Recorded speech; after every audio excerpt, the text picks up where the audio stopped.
talking about how Hitler and the NSDAP managed to so closely under members of the public that did not fit with his new German society, many fingers are usually pointed at Irish Himmler and the Schutzstaffel. While it is surely the case that the SS, Gestapo and SD played a vital role in the subjugation of the German people, very little is said about another, almost more important organization that aided in this process, the German police. While all aforementioned groups are creations of the Nazis, the German police had been a respected and well-established force before the rise of Adolf Hitler. It was, from 1936, closely interlinked with the SS due to the appointment of Heinrich Himmler as head of the German police. This started a story of close cooperation between the two groups, which together not only acted to impose Hitler's dictatorship and will in Germany proper, but also acted together at the front and behind the lines against the partisans. While it is true that the Polizei battalions did not have the same military effectiveness as the Waffen-SS, they played an important role during the whole course of the conflict. As an example, the first armoured engagements of the Second World War involved 4 armoured cars named Ostmark, Sudetenland, Memel and Saar of the Danzig Landespolizei and SS Heimwehr Danzig at the Danzig post office. Police and SS serving together, rather than the Heer, Luftwaffe or Kriegsmarine. I will leave the origins and much of the early history of the German police forces out of these videos, as I intend to elaborate instead on the police within Nazi Germany during the pre-war years. I will limit myself to saying that the German police during the Weimar Republic suffered numerous casualties and fought against protesters and paramilitary groups, including the NSDAP and Hitler during the Beer-Ol Putsch on the 9th of November 1923, which was stopped by the Bavarian police opening fire on the marchers, killing 14 of them. The police control of many of the main cities, Berlin included, during this period was often weak due to the continued strikes, protests and street fights between left and right-wing groups, caused by unemployment and political turmoil. Before delving further into the topic, I'd like to clarify some terms that will be used throughout these videos. The Ordnungspolizei or Order Police is the main civil police force of Germany, established in 1920, made up by the Staatspolizei or State Police, Gemeindepolizei or Communal Police, Schutzpolizei, often abbreviated in SCHUPO, or Protection Police, Sicherheitspolizei or Security Police, abbreviated in SIPO, and the Verwaltungspolizei or Administrative Police. On the morning of Monday 30th, January 1933, Adolf Hitler was sworn as Chancellor of Germany. This was the end of the Weimar Republic as it was known before and the start of the Third Reich and Hitler's reign. On the same day, in the evening, a massive torch-lit procession marched past the window of the Reichs-Chancellor in Wilhelmplatz, Berlin. Among the SA, the SS and the Stahlhelm, a single open-top police car drove by, and all who sat inside thrust out the right arms toward the new Chancellor, in sign of acceptance of Hitler as supreme head of the German police. In reality, the process of taking over real power and authority over the police force and Germany as a whole will take much longer. The NSDAP did not have a majority in the Reichstag, and Hitler still had many enemies, both in and out of the country. Heinrich Himmler, the future Reichsfuhrer-SS and chief of the German police, would have to endure the same arduous road to power towards being in control of all the security and police forces in the country, having to battle for this post against Hermann Göring, by then chief of the Prussian police, and Ernst Röhm, head of the SA. Although Göring disliked Himmler, he was forced to hand over his Prussian police forces to him. Röhm, on the other hand, succeeded in allowing high-ranking SA members to take office in positions of authority in the police. But he and his officers were killed and replaced by SS ones after the Night of the Long Knives on the 30th of June 1934.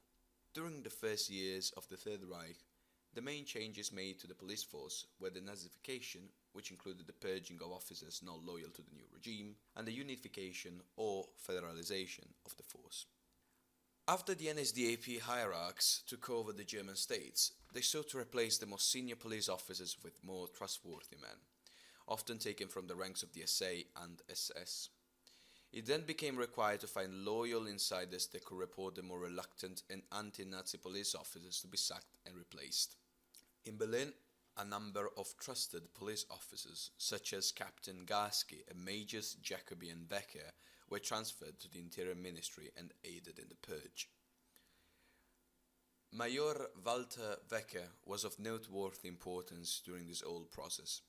Foreseeing the rise to power of Adolf Hitler, he prepared secret political dossiers on his fellow Schutzpolizei officers.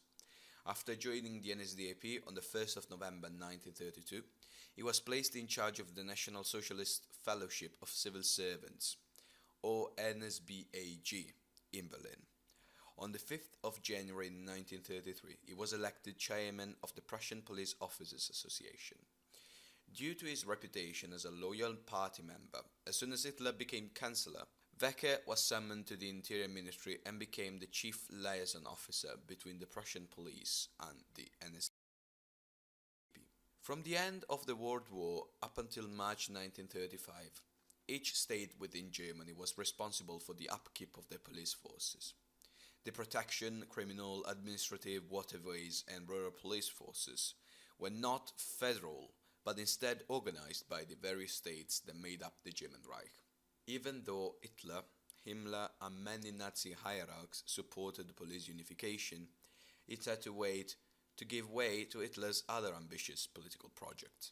The unification was achieved in June 1936. Even though Hitler had become the chancellor, his position still remained terribly vulnerable. Before drastically restructuring the police, he opted to change its personnel in order to make it more friendly to the new regime. The governments of the German states were all taken over by the Nazis, and existing interior ministers, which were in charge of the police force, were replaced. In Prussia, about 3.1% of the police moved, 2,668 out of 85,000. 22 out of the 32 colonels of the Schutzpolizei were purged for being unreliable, and hundreds of officers and NCOs were expelled. In Hamburg, about 200 police officials were removed from the criminal police, Kripo, and administrative police, Verwaltungspolizei, and replaced with members of the SS and SA. During the first years of the Third Reich, Hitler had overlooked Himmler in distributing power. While Göring and Frick received high-ranking positions such as Reich and Prussian Interior Minister respectively, Himmler, while remaining the Reichsfuhrer-SS, obtained just the post of acting police president of Munich, Kommissarischer Polizeipräsident von München.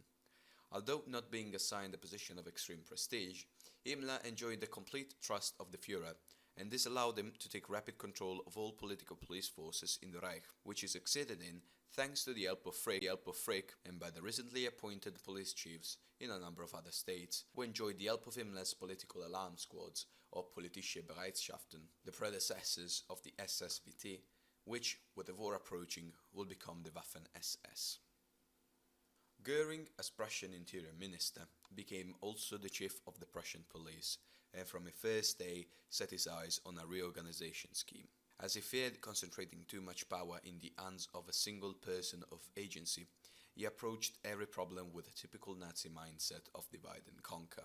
Police Major Decker was entrusted with keeping him safe, and future chief of the Ordnungspolizei, Kurt Dalwege, was appointed Commissar for Special Duties in Prussia, which allowed him to take control of the uniform police and the access to state police authority. Rudolf Diels was put in charge of the political section of the Berlin Police Präsidium, Politische Abteilung 1A, department that later evolved into the Secret State Police, or Gestapo. The Prussian police force was then purged of any political dissidents and of anyone who had liberal or leftist tendencies. The only exception was Diels himself, who was by no means a Nazi, but still got commissioned as a SS Standartenführer on the 9th of November 1933. This is it for today. The upcoming episodes will narrate the story of the German police throughout the interwar years up to 1939. Thank you very much for watching. Please remember to subscribe and rate this video.